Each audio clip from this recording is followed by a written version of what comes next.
Welcome to Sri Rudra cars Nandyal. మీ Vinod Kumar. Tata just తీసుకొచ్చినామండి. Just XMS ఇది 75 PS engine 2017 original owner, single owner vehicle. టైర్లు అయితే చూసుకోండి 90% ఉన్నాయి. ఇన్సూరెన్స్ కూడా థర్డ్ పార్టీ ఉంది. 100% non accident vehicle, full quality vehicle.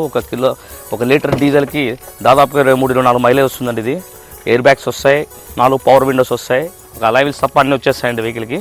చాలా క్వాలిటీ వెహికల్, మైలేజ్ కూడా చాలా బాగా వస్తుంది. మంచి బిల్ట్ క్వాలిటీ ఉంటుంది. ఎక్కడ యాక్సిడెంట్ కాలేదు, ఎక్కడ ఏదైనా పార్ట్ కూడా మారలేదు. 100కి 100% మంచి వెహికల్ ఇది. నాకు తెలిసి ఇట్లా డిమాండ్ వెహికల్స్, మంచి క్వాలిటీ వెహికల్స్, ఓన్ యూస్ తిరిగిన వెహికల్స్ తక్కువగా వస్తుంటాయి జస్ట్లు. ఇదైతే మాత్రం ఫైనల్గా ఒకటే ప్రైస్ చెప్తాండి. ఇక్కడికి వచ్చి మళ్ళీ బార్గెనింగ్ చేయొద్దండి, నెగోషియబుల్ చేయొద్దండి. ఫిక్స్డ్ ప్రైస్ ఉంటాయి మా దగ్గర, ఒకటే రేటే. ఫైనల్గా 3,33,000 వస్తుంది. దయచేసి ఫాలో చేసి, లైక్ చేసి, షేర్ చేయండి. శ్రీ రుద్ర కార్స్ నంద్యాల. మీ వినోద్ కుమార్.